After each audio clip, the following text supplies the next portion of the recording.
Welcome to Jollof and Fiction, home of African literature and stories, the kind that warm your hearts like a fresh pot of jollof.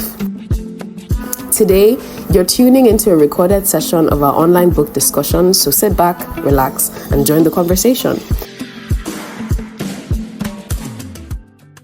All right, good evening, everybody, and welcome to today's review. My name is Judith, and I'm your host for today. And today we are going to be reviewing the book by Chigozie Obioma, and the book is titled An Orchestra of Minorities. And I'd like to welcome everyone. Welcome to today's review. And my very first question about the book is what were your first impressions of the novel's unique narration style? You know, the book started in a way that the chi was appealing to the god, was trying to explain to the god, or appealing on behalf of its host, right? So, what was your first impression of the way the chi, the book started off with the chi appealing to God and all of that?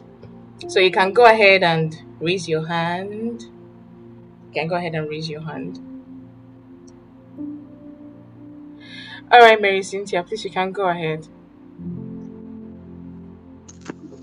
He was describing the different parts of existence, how there is the heaven, how there is hell, and all of that. Like in Igbo, I found it really, really interesting and captivating. Then moving to the chapter one, and then subsequently, I found the novel. I think it was intimate because it was like a conversation between the guardian angel and God about this particular man. So I thought it was like very intimate. It was really interesting. I found the book interesting. Yeah, that was my first impression. I found it very, very interesting. Thank you so much, Mary Cynthia. I actually also found it very interesting. Like, and I never imagined it before. Like, you are appealing to God for your host. You are a spirit. It didn't make sense to me at first. I'm like, what is going on here? What in the Igbo culture am I seeing here? Sounded like my daddy giving me one of all those stories. Anyways, all right, Barnabas, you're up next. Okay, sorry, just to be clear, we are talking about our first overview of the book, right? Yes, we are talking about the first impression of the book. Okay. So I just want to say that when you read the plot of this book, the narration or the summary online, it feels like the plot is going to be very weak. I mean, the story of a man selling his wealth to marry a rich lady. It's almost very cliche in a sense. It seems like all these something someone would just sit and write like in a hurry. But then not until you start reading from the and then from the first chapter you're like, okay, what's going on here? I also like the fact that he incorporated a lot of proverbs. It reminded me of Chinonso's style of writing. But I have other things to say about his style of writing. But for now, I just like the fact that it reminded me of Achebe. Not like he was trying to copy Achebe, but the fact that he incorporated proverbs, stories. It felt like Tales by Moonlight. Do you get the same way he would reference this thing, adages and proverbs? Just felt like one of those stories your grandma would be telling you. Exactly what I say. It sounded like one of all those stories my daddy would be telling me. Not even my grandparents, my dad. It was for me. And then I'm an Igbo girl, and then some of us here are Igbo too, and it was really home. Like when I was even seeing the names he was calling God, I was like, wow, this is very, very, very good, right? And I like the way the plot, the way he arranges and all of that. It was really beautiful. Thank you so much. So do we have any other person who wants to share what their first impression of the novel was? Any other person before we move to the next question? All right, we're going to move to the next question. The next question is very, very, very straight to the point, right? This book spoke about reincarnation, and reincarnation is something that is very, very personal to me, you guys, because growing up, like when I go back to the village, right, my relatives, the people in the village, they do not know my name. Like they don't call me my name. They call me my grandmom's name. That's my father's mother's name. And I find it very find it very icky. Like, sorry, I have a name. Stop calling me a dead woman's name. And they just keep insisting. Till now, a lot of them do not know my name. They call me my grandma's name. And I don't just understand it. They say I reincarnated my grandmother. At the first pages of the book, when he spoke about reincarnation and all of that, I was like, oh my god, don't tell me.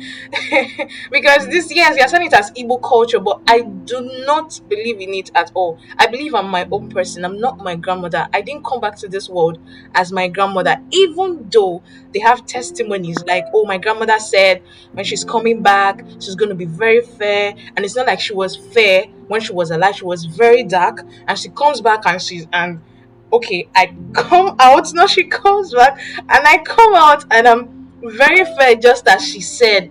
And it was not like it was so far away from when she died and I was born. So all of those things, yeah, their stories correlate and all that, but I don't know why I don't just choose to believe it, because I choose to be my own person. So my question is, do you believe in reincarnations and the chi thing in a quote, right? That every man has a, is it a guardian spirit? Yes, that's what chi translates to. Well, my name is even Chioma. Everyone has a guardian spirit, right? As stated in the book. So, do you believe in the chi and the reincarnations and all of that stuff? That's my question.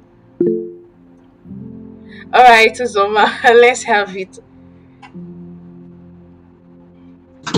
Okay, yeah, you say this, and I'm feeling a lot of emotions right now. But then, is your story similar to mine? Because everybody calls me when I go to my hometown, they call me my grandma name, and they say I reincarnated for my grandmother. Oh, sorry, but then that ring, I used to believe it because everybody would call me my grandma. I'm trying to hold myself. Everybody would call my grandma, like to the extent of toenails. Like I have very dark toenails, especially the last one. My daddy would tell me that my grandmother's toenail will grow. The last one will grow very sharp and pointy, and I believe my last toenail, it grows is black, and to get very sharp and pointy, and to say that my grandmother used to Hi, in Uzoma. the I think same your way network is my grandmother breaking a used bit. to join organizations, and she was always so bitter about the fact that she was not educated and she did not go to school, and she was very passionate about education, about educating her son. Like it's so similar to it. All right, thank you, Zoma. I think I get what you're saying, but then your network was breaking up a bit. See, I can relate full time, like full time. In my village, they call me Welechi. I don't know what that is. That is not my name. That is not my name. I refuse to be my grandma. Okay, now what's your up next? Okay, so I think I used to hear the whole concept of chi. And the first time I heard it was from one of Achebe's books. And like I mentioned earlier, and the context it was is that when a man says yes, even his chi agrees with it. So I did not really understand. I felt maybe chi is maybe his soul, his spirit. But the book he explained it very well what it is. Like in the introductory part, he explained there's even a diagram, a Venn diagram to show the relationship between a man, his soul, his spirit, and his chi. And I think this book just gives in-depth understanding to what our forefathers believed then. But whether I believe in reincarnation, I don't know. I can't say I believe in reincarnation. I do not believe in reincarnation though. I know that there might be similar characters. This is me. It might be true, it might not be true, but I do not believe in reincarnation. There might be similar characters between a person and someone who has existed before. And I believe that can be biological in a sense. Do you understand? Maybe some traits are biological, not necessarily their spirit coming back to live again. I don't believe in that so far. I'm saying this in line with my faith. Do you understand? So I don't know. Someone that person might have a different opinion. Thank you.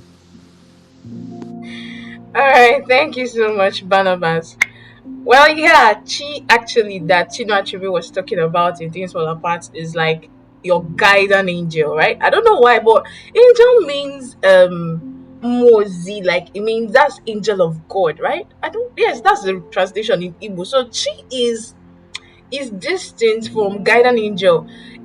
I don't think it's guardian angel. I think it's guidance spirit or okay personal God. Well, I don't believe in that either. Please,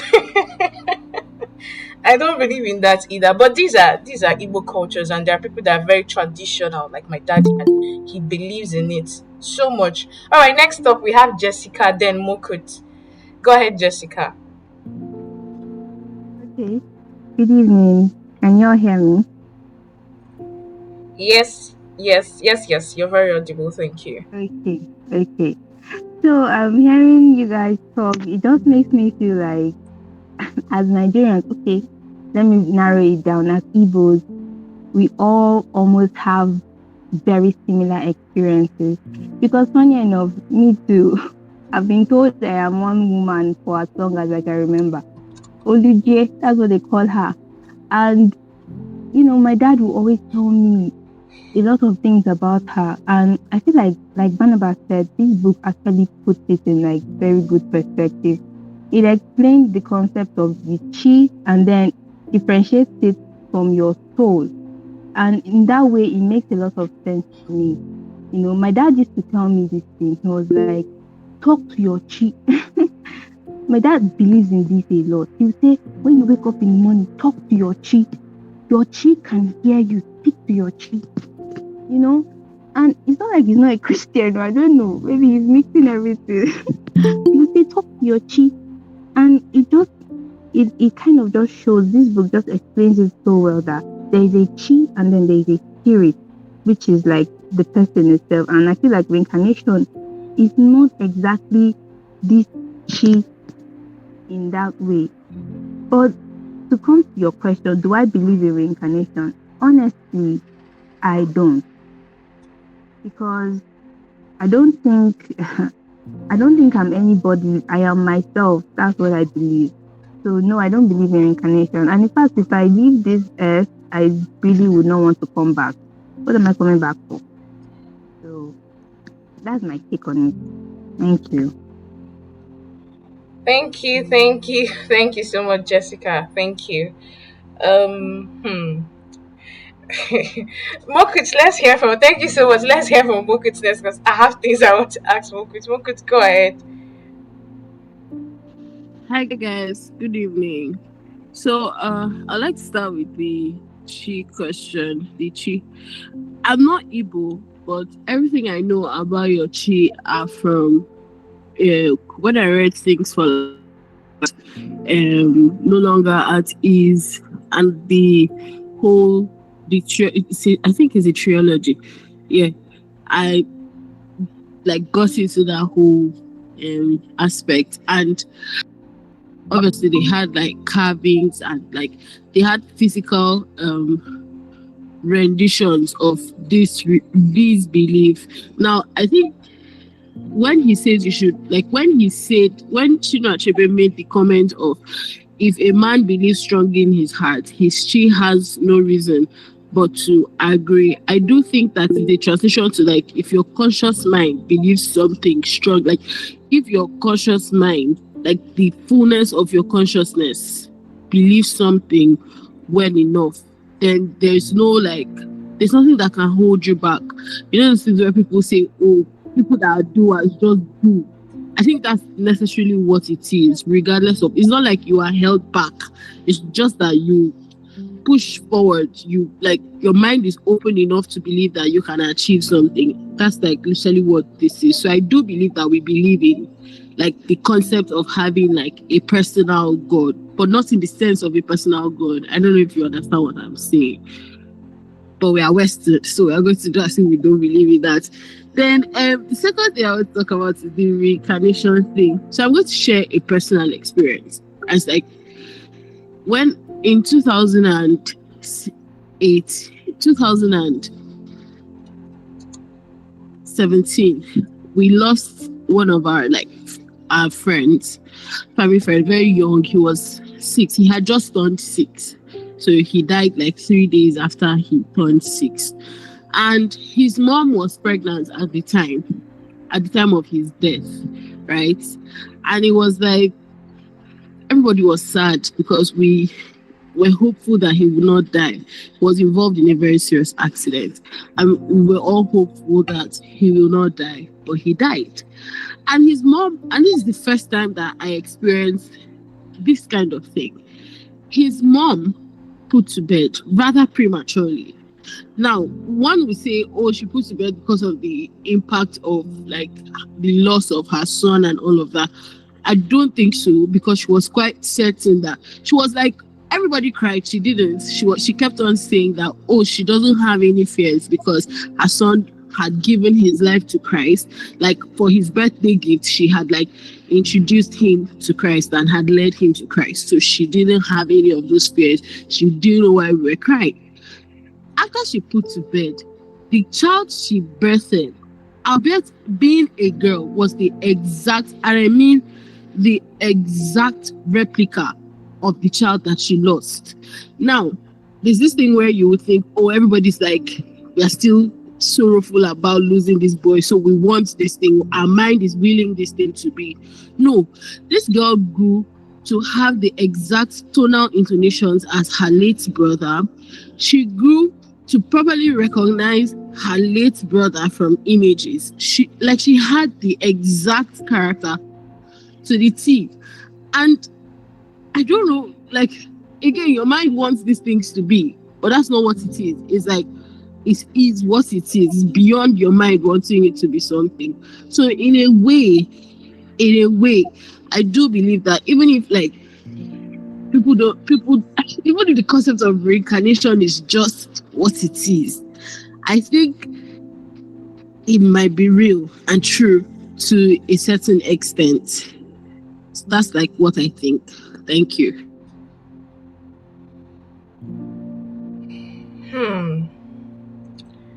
I do have a lot to say about your opinions, but then both the chi and the reincarnation, exactly the argument on my head, Taylor. They are siblings from the same mother. They should look alike. That's what I think. Well, and for the chi, I do not think that chi is your mind, right? I do not think that chi is your mind, because if chi is your mind, so when his chi was saying that, oh, you don't interfere in the affairs of humans, and then they make decisions by themselves, you only have to guide them, and despite guiding them sometimes they still make their own decisions. So with how do they make the mind if they don't have sorry, how do they make the decisions if they don't have a mind? That's what I think. I think the chi is different. The chi is not. I do not think chi is your mind, or the personal. It's like the way Obioma explains it, the same way my father explains it. It's more like a different spirit altogether that is for you, like dedicated to you. And then there were places where he said, if the spirit leaves the host, another small spirit or evil spirit could come and possess the man, and all of that. So I think it's not the mind, I think, or your willpower, things like that. I think it's a different spirit, a different entity altogether. All right, Navas, you're up next. Yeah. I want to say something. In the book, he describes the manifestation of the spirit, which in corporate sense, we'll say it's intuition. He gave analogies where there are times where he would flash pictures, that his chi would flash pictures in the mind of its host. So I remember those times where probably I just remember a time where someone would say, "Oh, I was standing next to a certain building and I thought to move away from that building, and as soon as he moves away, a car comes and crashes on that same wall, that same space where he was standing." So at that point, you would call it intuition, but he, the author, makes us realize that it's probably his chi giving him images, pictures to leave that place where he is at the time. He just basically described the manifestation of this chi, which also in a way made me think that it's what we call intuition in a sense. But he, the ancestor, the elders, our forefathers, regarded as your chi giving you directions. But then now we refer to it as intuition. So that's basically what I want to say. Thank you. Thank you so much, Navas. Thank you so much. I think yeah, that is another perspective. I like the way we have so many perspectives or opinions about this thing, but we never can tell. But one thing is for sure, one thing I know surely is that life is spiritual, and then there's a lot in the spirit realm, and there's something called the spirit realm, right? Something beyond what our eyes can see, what our sensory nerves can perceive, right? I believe so much that there's a spiritual realm. Of course, I do believe that, but then this other part of it, I don't know. All right, on to the next question for the night. The next question says, I'll put it in the chat box just after reading. Okay, I think this should be for those that are not really Igbos, or you've not really had an encounter with Igbos one on one, or read a piece that is so deeply centered around Igbos. Did this book give you, the question is, did this book give you any specific knowledge or perception of the Igbos and their culture? Of course, I could even be an Igbo person that did not even know some of the things that were mentioned in the book. But then if there's one thing I love about the book is the way Chigozie like represented the whole Igbo culture. You would know that the man is grounded in culture. You know that he's like an Igbo man. If he's not like a deep Igbo man, you know that the man did a lot of research before. But I don't even think it's a lot of research. I think he's like grounded, right? I think he's very grounded for him to write the book the way he wrote it, arranged and every the way he even described Umaya and all of those stuffs. It was it was very very like it was I just pictured myself, traveling to a band, all of that, right? Okay, so the question again is, did this book give you any specific knowledge or perception of the Igbos and their culture? All right, Navas. Sorry, I just want to ask because I stayed in Enugu before and I've shuttled Enugu to Abia State. The way he describes this distance in the novel, it seems as though it's like a 30 minutes drive. And I know it's not a 30 minutes drive in my head because I've traveled that distance before. But he said something. There was a time where he had to drive with Ndali to a place that he sold eggs. And he described the distance between Enugu and Umoy as though it's 30 minutes or 20 minutes. I don't want to be clear if it's just me or some other person and realized that in the book as well. Okay, yeah, okay. All right, thank God. Thank God it's not just me. Because I Well, was saying that distance can be maybe just back 30 minutes. then, The way he described it. well, what this story was even written as though it was written in the setting was in maybe early 2000s or something like that. Maybe it was shot at then. I don't know. But shouldn't it be further? I mean, with time, it gets easier and shorter. But then, if it was then, it should have taken like maybe 6 hours to get to that distance he described. And Six then I was thinking, hours. again, maybe could it be he's outside the country and probably he didn't really, I don't know, because a lot of times writers in diaspora, they don't write, they don't communicate our culture and maybe some of the things in detail. So I felt, okay, could it be he didn't really grow up here, he doesn't really know the distance between these places. But then I remembered one interview where he said he spent some time, I can't remember, but I thought it was just me that noticed the fact that this distance was quite very short compared to what we know it as. I didn't really take note of the distance, like in the distance, but I know that he got the. If you've traveled that much in the east, you he got most of the what's it called, the directions and signs and all of that. He got it, kinda.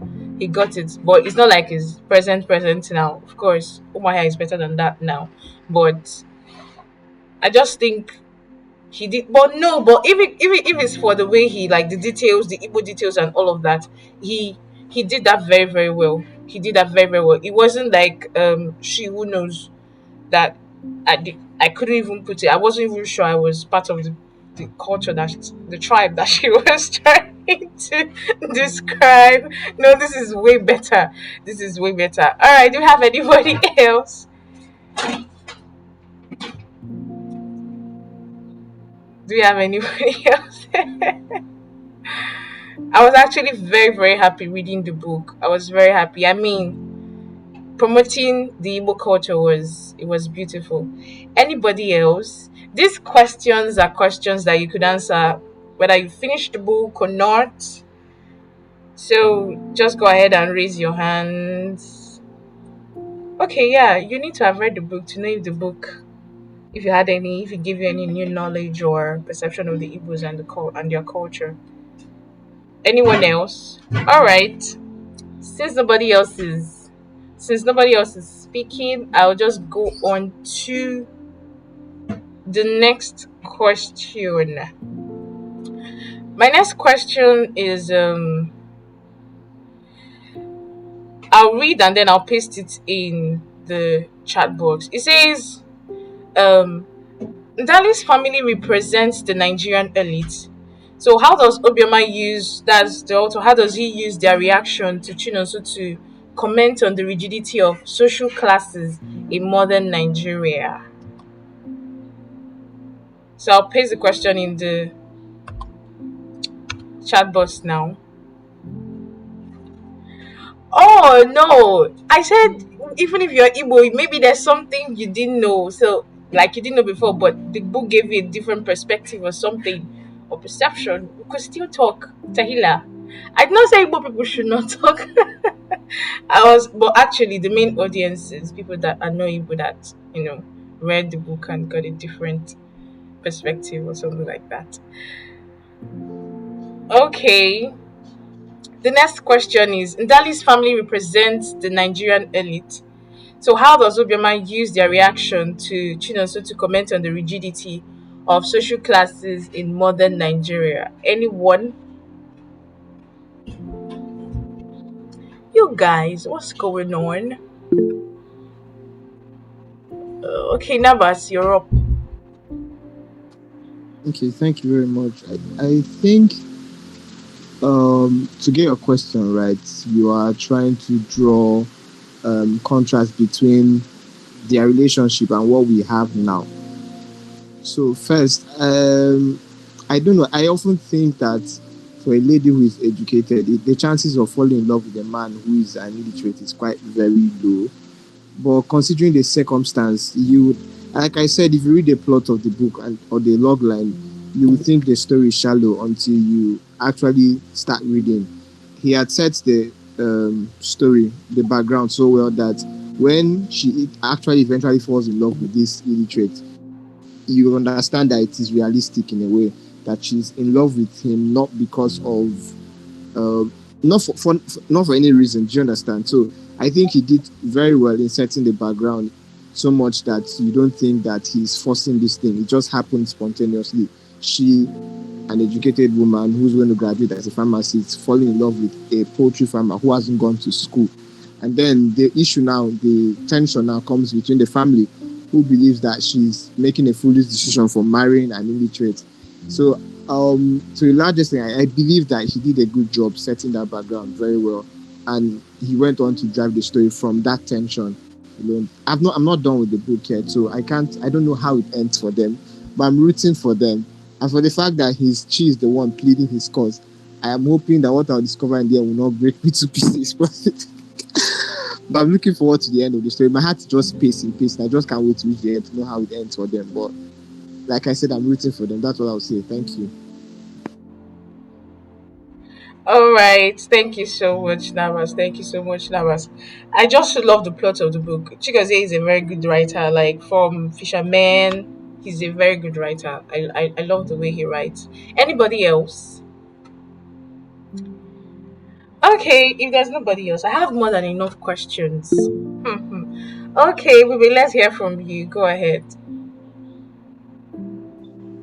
All right, good evening, Didi. Thank you so much for this. I think most times I've had some conversation in a few times with some people, and then imagine living in an area like Nigerian setting now. We have this place of living with going to Lagos, for example. We have the richer part of Lagos, and the other part is not for the rich people. In quote, do you understand?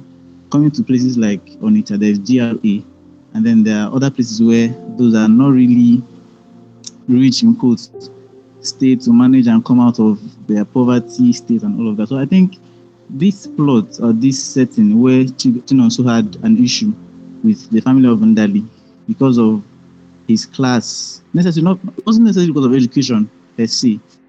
From the onset, what I was seeing there from the onset wasn't because of education until Ndali now mentioned, okay, it was because of I think that discussion he had with Ndali that made me realize, okay, it was probably education in quotes. But I don't think it was just the education. It was still a thing about the man not being rich enough to be able to take care of the child of Ndali.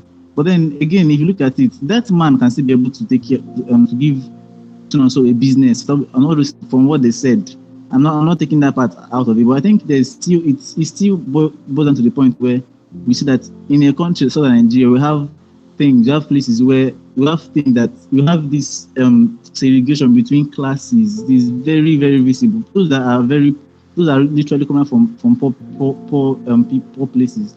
Find it hard in a way to relate to the rich ones because those rich ones relate to their clique of people, and then we come and then those are not really relate to their own clique of people as well.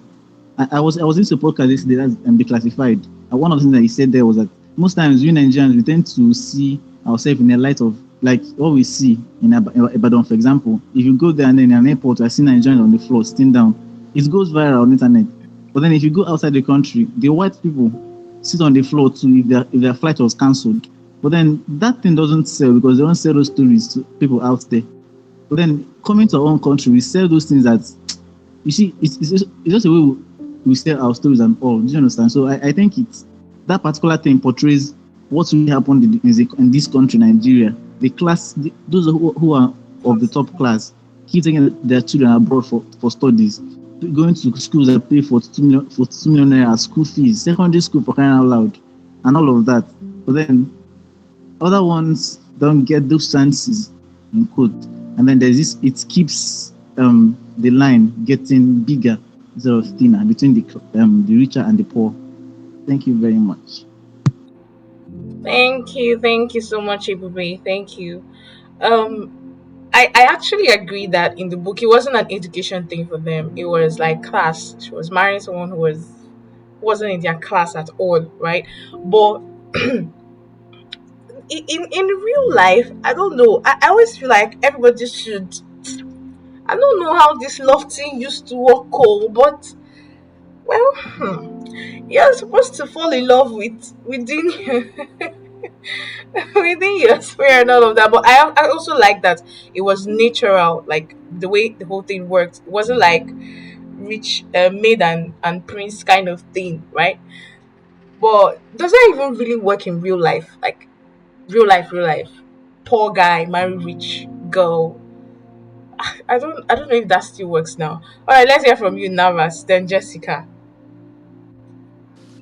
Okay, so Jessica can go first since I've spoken already. Maybe I'll just speak after Jessica. Thank you. Okay, thank you. Can you hear me? Yes, we can hear you. Okay, so to answer this particular question, what I will say is that one thing that you just have to accept as a fact is that classism is something that I don't think there is anything anybody can do about it.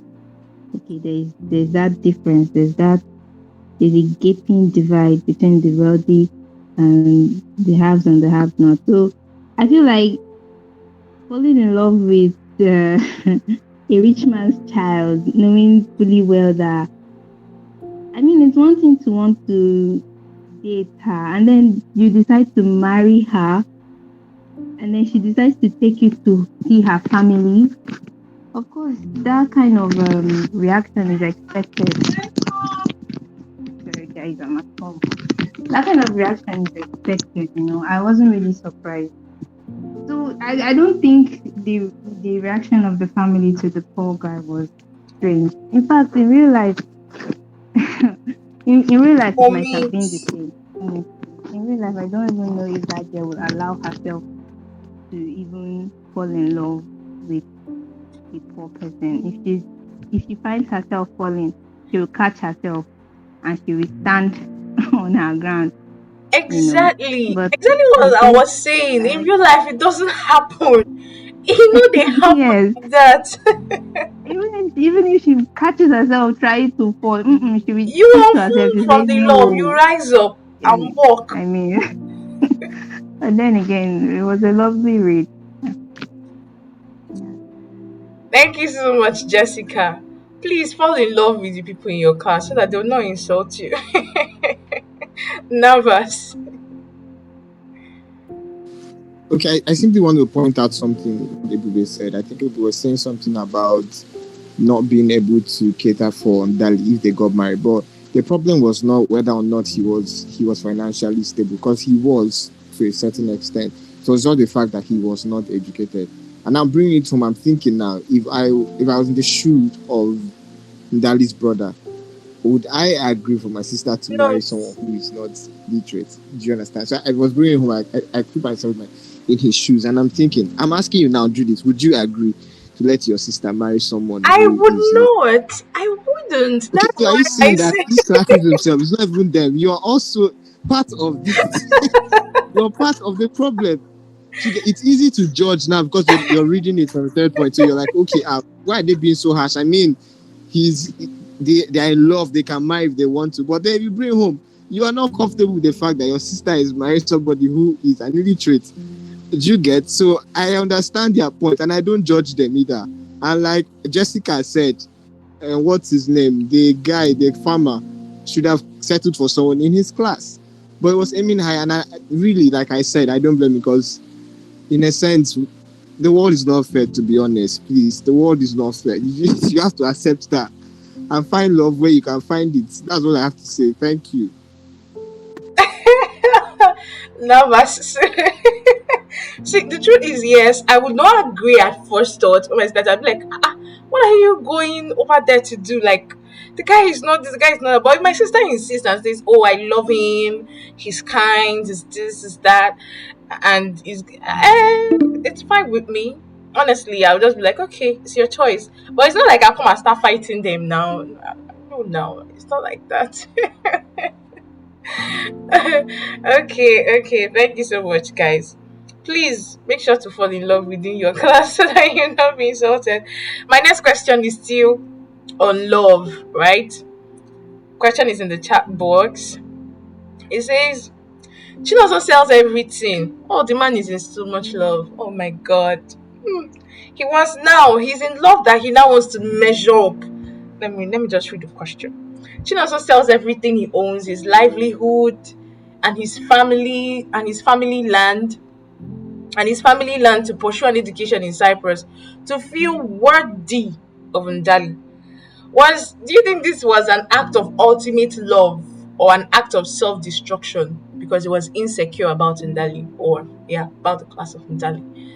Me, I think it's love. From the beginning of the book, you can see that he's a very emotional guy, and touch with his feelings and stuff like that, and then everything. So I think it's an act of love, and nothing anybody. Well, it's an act of love. I don't have anything else to say because now it's over to you.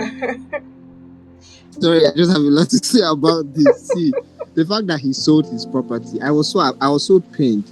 Shows the degree of illiteracy he had. Do you understand? And I felt it was foolish. It But was then again, love. It's not. it is foolishness. I'm sorry. He was. I think if he had run that idea to travel to Cyprus with Ndali before proceeding, he wouldn't have done it. Because somehow, I feel that's one of the perks of being illiterate. Because it affords you the mental capacity to think things through, to consider your actions. I mean, he It's not sold his true. property. Somebody that is not I'm sorry, I'm speaking from a enthusiastic. place of pain, but it was so annoying at that point. I was like, he Oh, was convincing himself he was doing it for love, but he was being foolish. Seriously, everything, even the house the father handed over to him, sold it to go to school abroad. And did anybody tell him that schooling is not? There's no guarantee that you get a job after that. And he sold his poultry farm. I was like, bro, this is the height of your illiteracy. Do you get that? So I was like, I was pained at that point. I was like, that is not love, that is foolishness. And Daddy was pained as well because she kept saying it, that you've destroyed your life because of me. Do you get? So she's the one that is learning. She knows that this guy just made a big mistake by selling everything in the name of love. So that's what I have to say. Thank you. now, but he just indirectly called school scam. Just indirectly called school scam, but it's fine. Jessica, you're next, and after you is Tehila. Oh my god, I was so pained for him. Honestly, I needed trailer to jam that jammy cake. I was like, God, Trailer needs to jam this jam. Okay, since his name has jam in it, trailer needed to really, really jam that guy. It was too bad. But I would say he did it for love because he's really that kind of a person. When he's in love, he's just carried away. He'll do anything for the person he loves. He'll do anything to keep the person, to have the person. And I don't know, his love, at a point, it felt a bit too possessive. Because I remember the story about his wife Gosling and the way he shot at it because someone else took it. It felt like if I can't have you, no one else can. The love was just he was carried away. He was really carried away, and I felt so sad for him. But I would still say he did it for love, so that he can marry the woman he loves. Thank you so much. Yes, Team Love over here. He did it for love, and I agree. I agree. He did it for love, and in the long run, yeah. Even though he made a terrible decision, right? It wasn't a smart decision per se. But then, yeah, I also wanted to say something about what Naba said. There are people that are literate that make stupid decisions too, right? And then sometimes you have to like take a whole lot of risk. And he loves her. Like the love is genuine. He loves her so much. So I feel like that was to show her that she loves her. She, on the other hand, is supposed to like put everything together, like make sure that this sacrifice he made doesn't go to waste. I'm serious. I believe in love. Next we have Tehila. Thank you. All of you, I wonder, hello, please, am I being heard? Sounds like you're using your Sounds like you're earpiece. using your ear. Okay, please, am I being Yes, it's better now. okay? I was saying, I wonder why all of you are attacking the guy because even till date, people still do it a lot. They sell everything to go abroad. They literally take loans to go abroad. So, like, I feel like you may start from the wrong reason, you may start from foolishness, but end up in wisdom. So I feel like you may start something that is you didn't really start it with the right reason, but by the end of your journey, you will be a whole new person, and your reason would have changed. So that's what I see in this guy. So I feel like when he goes to that abroad, the exposure, what he will learn, because even till today, people sell property, take loan of 40 million from bank to go abroad. So he may not know what is in store for him there, but it's going to change in ways even he can't imagine. So I'm so certain that he will come back a completely different man, and he'll be able to buy back everything that he sold. It's not what he sold is not now. It's just with a few $1,000 you buy back everything. Please, you should go abroad, I bet, because like open a madman obodo ha gadifa, that's Igbo for it's somebody that know that this Nigeria will be like this. For any reason, love, foolishness, they should be going. I beg. I don't like. I'm always happy when somebody goes abroad for whatever reason because this country that's left to me. I don't even ask anything that can take out of whether because you hate your mother, that's why you want to travel. Just leave this place. Tehila. I'm not sure now you're in support of Chinonso. Either are you in support of him or is it because you just want everybody to leave the country? If we all leave, who is going to stay? But of course, yeah, I'm in Yes, support of him I'm leaving. in support of him. He goes, he's going to gain exposure. I'm certain that when he goes, he's going to change. He's going to be transformed. Even though the reason he's doing all this now, he feels it's because I want to be worthy. But when he goes, he'll have such an improved worldview. All right, thank you so much. All of you in the chat session, open your microphone and talk. All right, next we have Miss Oma. Okay, good evening, everybody. So, um, from the book anyway, he sold everything he had because he felt he was in love. Yes, Yeah. because had it been, it was in the now. Had it been is this current economy, So he didn't fear that they can deny him visa. He sold his father's land, father's house, everything, poultry to travel because of woman. Ha! Omo, let's and then like someone said in the chat box, what if it did not work out in Cyprus? He will now come back to start afresh. He will now lose both his girlfriend, lose the what's it called, inheritance that they left him because of woman. My dear, this love thing, he will be fine in the end. Why are you people doing why are you people doing this to him? That's not fair. That's not fair. Support him. He's in love. Love can take you to different levels. It can make you achieve a lot of things when you're in love. I don't think some of you in this club have been in love. When you're in love. Okay, everybody, next. You're next. Thank you very much. I think it's actually a mix of both though. He's both insecure while loving the young lady. Because honest, I think the reason why he was not doing it was not even because of the father. It was basically because of that brother, that Chuka guy. He took it so personal, calling thugs on him. That was way extreme. So he wanted to find a way to qualify, to match up to what. And then when he went to the party, if you remember when he was doing the procession thing, when he went to dance and all of that, he was taking those that were around him. One of them was abroad, and like he was comparing himself to those that were in that place where he was. Aside from the threats he got from Ndali's elder brother all along. So I think it was just a matter of him trying to match up and then know that okay, he's getting this young lady as something that he's worthy of getting her for. You get the point. So he's getting there to get education. So he'll be worthy of getting this young lady. He loves her, yes, quite alright. But then the man, I don't say man, but human being, I think basically majorly men has a lot of some slight of pride in them, ego per se. So they want to make sure that okay, what they're doing are getting for themselves. They really worked for this thing. So he went there not because of just the love matter, but almost saying everything was just too extreme in my own understanding. For me to see, it was totally extreme, honestly. But he wanted to prove a point. To be very honest, he was trying to prove a point that okay, if I can get this education by myself, I can be worthy of that. It was a matter of insecurity. I want to prove that I can do it. I mean, that's what this is. Thank you very much. Thank you, everybody. Thank you so much.